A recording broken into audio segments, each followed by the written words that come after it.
Welcome into Seahawks Today by Chat Sports. I'm Meghan Payton. I know yesterday's video was a bit depressing, but I've slept on it and I've started to think it is not time to give up on the Seahawks yet.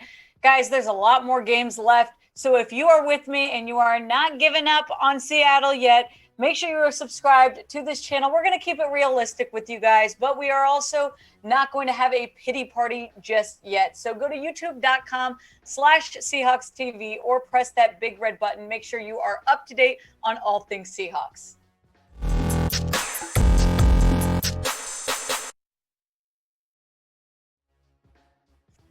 By the way, we are doing our mailbag show later this week. You guys know the drill. Get your comments in. Use hashtag Seahawks. Ask us whatever you'd like. We will get to as many as we can later this week on our mailbag show. You do have to be subscribed, and we do check this. So subscribe to our channel. Get your questions in. We'll have a full show on it later this week.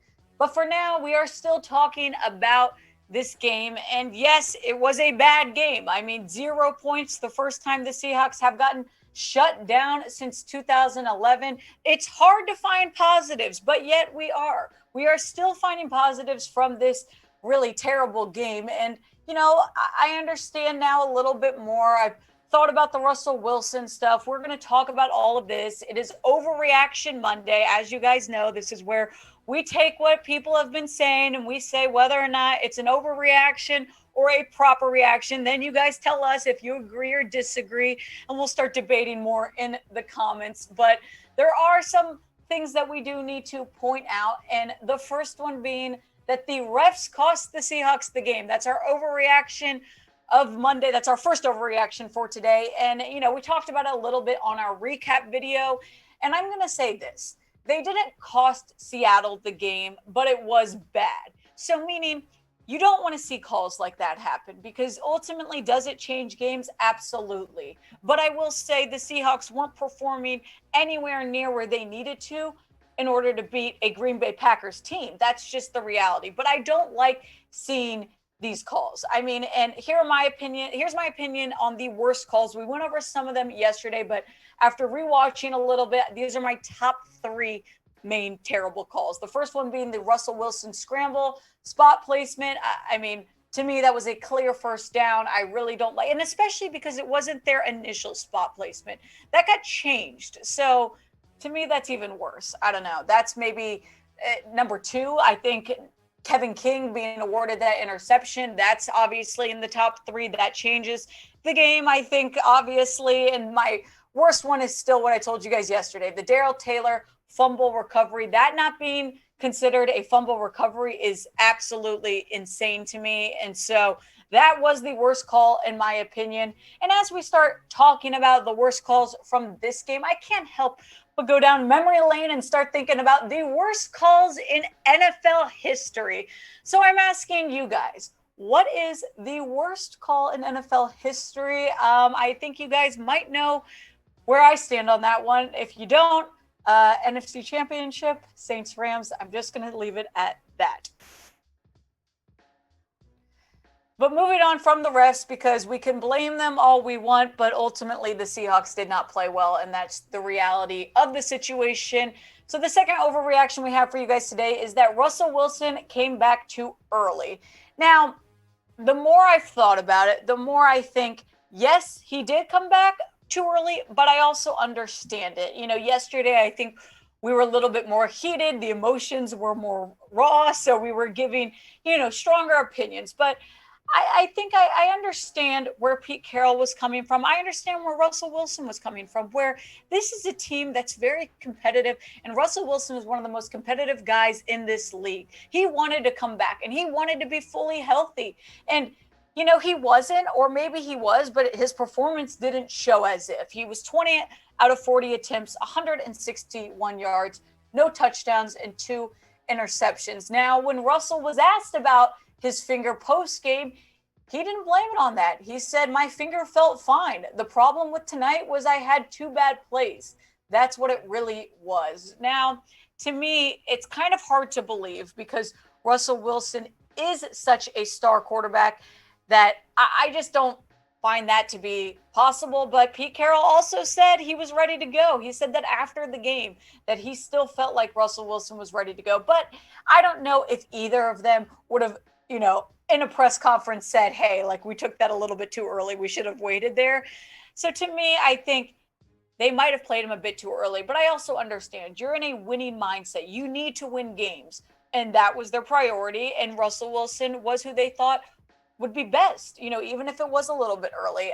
I don't know. I still don't love it, especially the risk of injuring it even worse. And then now you've got Russ missing more time. So I still stand by Russ came back too early. I know I said this yesterday, but I'm asking you guys now that the emotions have settled in a bit more.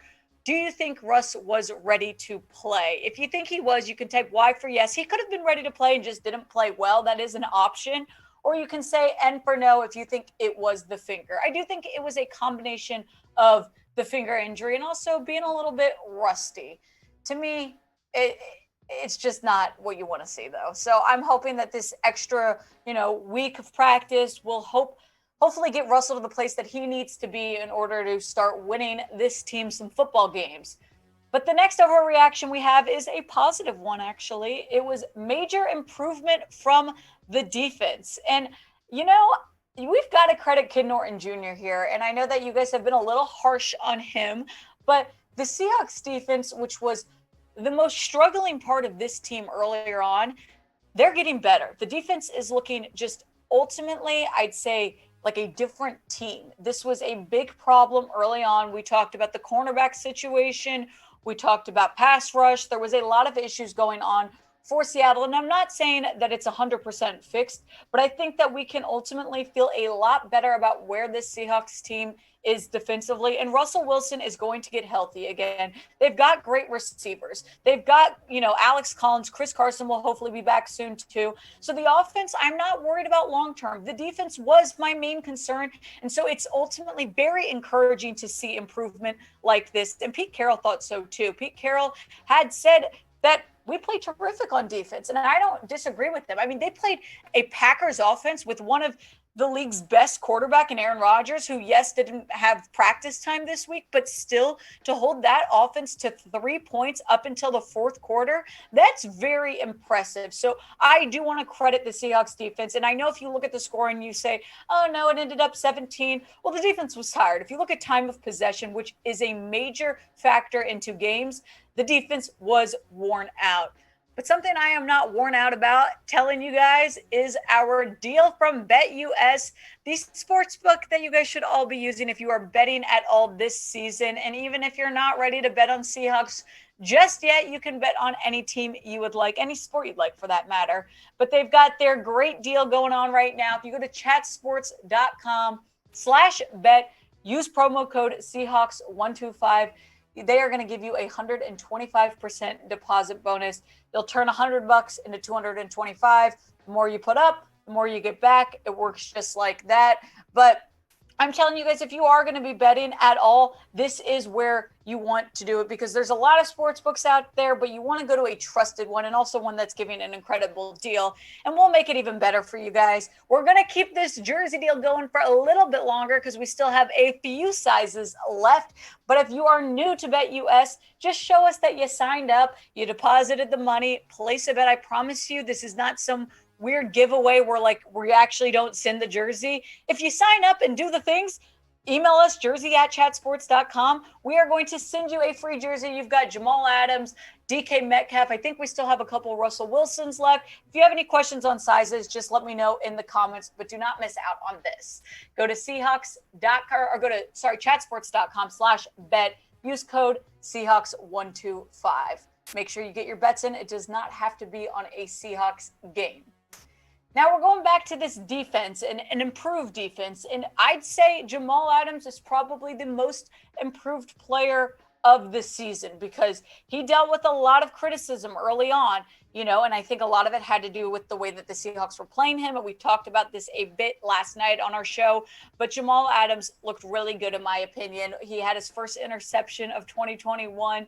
I think they're finally figuring it out with him. And, they did last year, so I wasn't too concerned. I knew that he finally clicked, and he is. And so he's a guy I'd like to shout out today. I think another guy that I'm I've been really impressed with is DJ Reed.